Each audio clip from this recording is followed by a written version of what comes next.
இன்றைக்கி சாட்டர்டே எபிசோடுக்கு போனவங்க கிட்டேருந்து கிடைச்ச இன்ஃபர்மேஷனை தான் நான் உங்கள் கூட ஷேர் பண்ணுறதுக்காக இந்த வீடியோ போஸ்ட் பண்ணுறேன். ஸோ வீடியோ பிடிச்சிருந்தா சின்ன லைக் கொடுங்க. ஃபஸ்ட்டு வந்தோடனே விஜய் சேதுபதி சார் அந்த லவுட் ஸ்பீக்கரோடையே வராரு. வந்துட்டு பயங்கரமாக கத்துறாரு. இவங்களுக்கு யாருக்கும் புரியலை.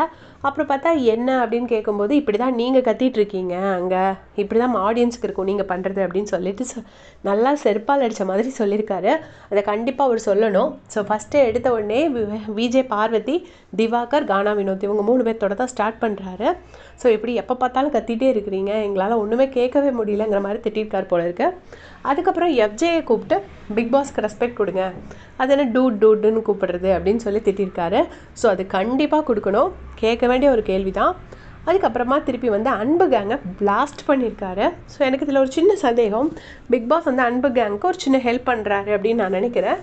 ஸோ எனக்கு அவங்கள பார்க்குறதுக்கு அன்பு கேங் என்ன பண்ணுறாங்க அப்படிங்கிறதெல்லாம் தெரியல. பட் ஸ்டில் அவர் என்ன சொல்லியிருக்காருன்னா, நீங்கள் எல்லாம் ஒன்றா சேர்ந்து விளையாடுறீங்க அப்படிங்கிற மாதிரி செம்மையாக வெளுத்து வாங்கியிருக்கார் போல இருக்கு அன்பு கேங்கை. ஸோ அது ஒரு இது நடந்திருக்கு. அதுக்கப்புறமா திவாகர் வந்து தகுதி, தரம், தராதரம்லாம் பேசுகிறார் இல்லையா, அது நம்ம கேட்டே ஆகணும், நம்மளும் சொல்லிட்டு தான் இருந்தோம். அதை வந்து அவர் கேட்குறாரு. இது கேட்டால் தான் இனிமேல் வந்து திவாகர் வந்து கொஞ்சமாவது திருந்துவார். ஸோ நெக்ஸ்ட் வீக்லேருந்து பார்வதியும் கமருதீன் கூட இருக்கிறத நம்ம கண்டிப்பாக பார்க்கலாம்.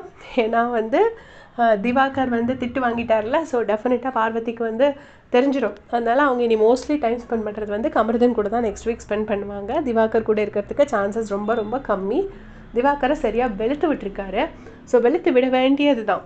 ஏன்னா எப்போ பார்த்தாலும் ஏன் தரத்துக்கு இல்லை, ஏன் தராதரத்துக்கு இல்லை, தகுதிக்கு இல்லைன்னு ஏதோ இவர் பெரிய இவர் மாதிரியும் அதோடு இல்லை ஒரு பயத்தில் அவராகவே ஒரு 4-5 இருக்கிறவங்கலாம் என்ன கேனையனா இவர் இந்த வேர்டை சொல்லிவிட்டு இவரே இன்னொரு மீனிங் சொல்லுவாராம். உடனே மக்கள் எல்லோரும் அந்த மீனிங்க்கு மாற்றிப்பாங்களா? அது எப்படி மாற்றிப்பாங்க? அந்த வேர்டுக்கு என்ன மீனிங்கோ அது தானே எல்லோரும் எடுத்துப்பாங்க. ஸோ டெஃபினட்டாக இன்றைக்கி இதெல்லாமே கண்டிப்பாக நடக்க போகுது. அண்ட் எல்லாத்துக்கும் மேலே சாட்டர்டே எபிசோடில் வந்து கலை வந்து எவிக்ட் ஆகிடுறாரு. எவிக்ட் ஆனதுக்கப்புறமா நாளைக்கு வந்து ஒரு சர்ப்ரைஸ் இருக்குதுன்னு சொன்னேன் இல்லையா, அது வந்து கன்ஃபார்ம்டாக தெரியல. பட் ஒரு ப்ரீவியஸ் சீசனில் உள்ள ஒரு கண்டஸ்டன்ட் வராங்கங்கிற மாதிரி பேசுகிறாங்க. எனக்கு அது யாருன்னு தெரியல. அப்புறம் நிறைய பேர் நந்தினி வராங்கன்னெலாம் சொல்கிறாங்க. நந்தினியெல்லாம் வரல. ஏன்னா நந்தினி வந்து இதை வந்து ஹேண்டில் பண்ண முடியாமல் அன்ஃபிட் ஆகி வெளியே போயிருக்காங்க. ஸோ டெஃபினட்டாக அவங்க திரும்பி வரமாட்டாங்க. இது ஏதோ ஒரு ப்ரீவியஸ் சீசனில் உள்ள ஒரு நல்ல ஒரு பொட்டென்ஷியல் உள்ள ஒரு கண்டஸ்டன்ட்.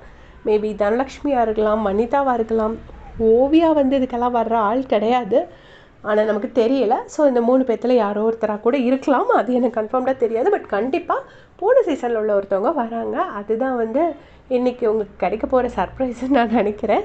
சர்ப்ரைஸ் என்னன்னு தெரிஞ்சோடனே கண்டிப்பாக அப்டேட் பண்ணுறேன். இதே மாதிரி அப்டேட் செஞ்சுக்கிறதுக்கு சேனல் சப்ஸ்கிரைப் பண்ணிக்கோங்க. தேங்க்ஸ் ஃபார் வாட்சிங்.